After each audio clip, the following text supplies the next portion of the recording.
So, hello everyone, Giacomo Sandra here, holistic health coach and medical herbalist. So, in this video, I will address something that a lot of my clients go through, which is sleep disruption.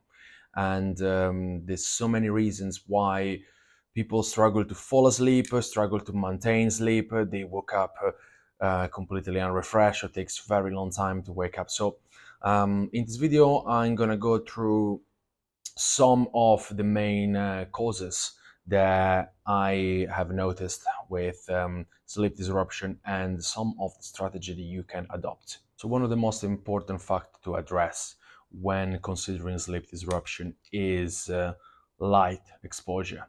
So one of the most important thing is that you get the right type of light throughout the day, so you can signal your nervous system that it's time to be awake during the day and it's time to relax and be tired at night. Generally speaking, seeing the frequency of the light of the sun in the morning and early afternoon, we get blue light frequencies, and as the day progresses and we reach the evening and the sunset, we get more red light frequencies. So as many of you already know, like a lot of our devices emit blue light frequencies, which can disrupt our circadian rhythm. Basically, like something like looking at your phone at night, it's basically signaling your brain that it's still time to be awake. And it's no wonder why so many people struggle who have like desk-based job or like computer-based jobs.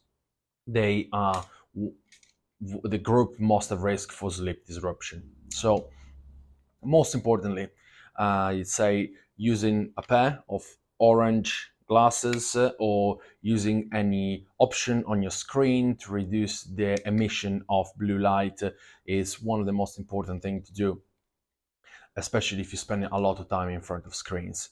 And if you can, avoid screen completely for the 2 hours before going to sleep.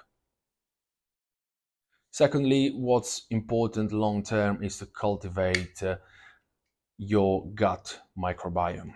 What does that mean? Is that your gut is filled with microbes. There's more microbial DNA in your gut that there is in the rest of your body, and there's also like the number of cells of bacteria in your gut is far, far, far superior to the number of cells in the rest of your body. So the reason why I'm mentioning this is because your gut microbiome plays an essential part in manufacturing neurotransmitters or small molecules and factors that your brain uses to then signal to use as a signal molecule. So making sure that your gut microbiome is healthy, and what does that mean is that you don't have any opportunistic parasites, bacteria, fungi that are taking over, and got plenty of the good guys working for you is paramount for the health of your nervous system. So how do you cultivate your gut microbiome? Well, it's first and most importantly eliminating any excessive sugar, any food that has a lot of exposure to pesticides and herbicides, and taking daily fermented foods or probiotics, which are capsulated gut microbes colonies or colony forming unit, and also taking the right amount of fiber, the right type of fiber, because the gut microbes thrive on insoluble fiber resistant starches. Also, in Chinese medicine, a lot of the microbiome related issues are connected to the organ system of the spleen. So, spleen qi deficiency, it's also a pattern where the digestive system is unable to process food correctly and to absorb food correctly. So, making sure that on top of you look after your microbiome's health You want to also boost your overall digestive function, and so making sure that you eat food that is easily absorbable. You don't eat too late at night. The spleen is at the weakest in the evening, so have like light food before going to bed, and try to not eat for at least 2 hours before going to bed. And have plenty of herbs that support the digestive system, like peppermint, like thyme leaf, like artichoke leaf, and gentian root. And thirdly, look after your nervous system and your stress levels.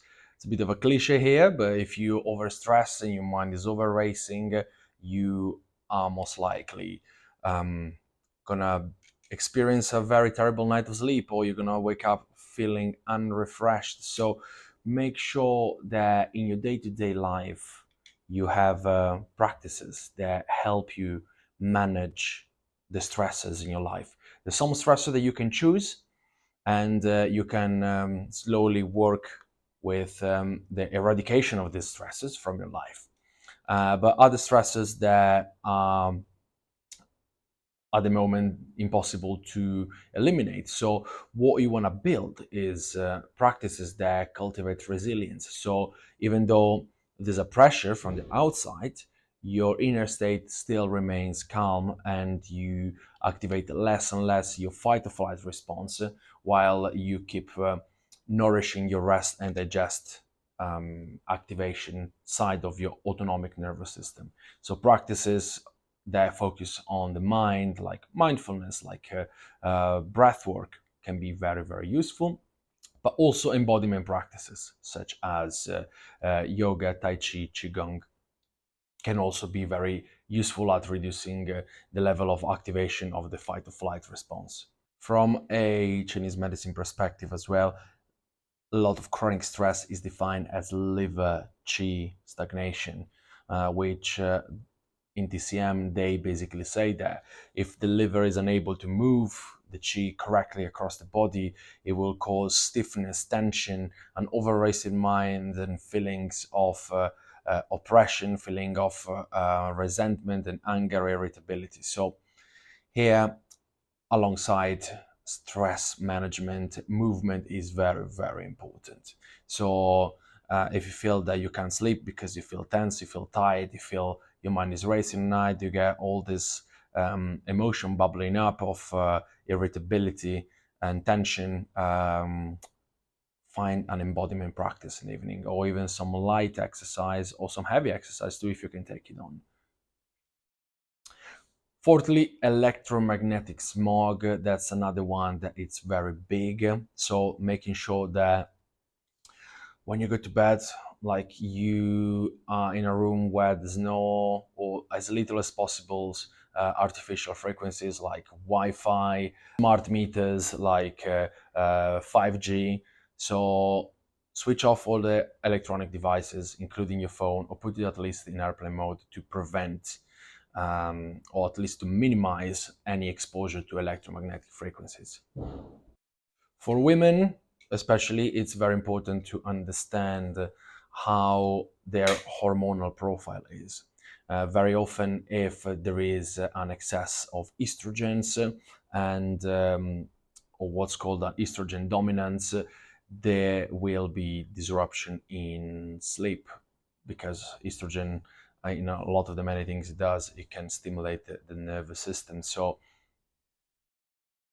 regulating hormones will be very, very useful to here, and that can be done through herbs that support the liver, help support the removal of excessive estrogens, such as peony root, such as dandelion root, or chai hu, buplerium root. And yeah, taken daily, these herbs can really much improve your hormonal profile and reduce estrogen dominance.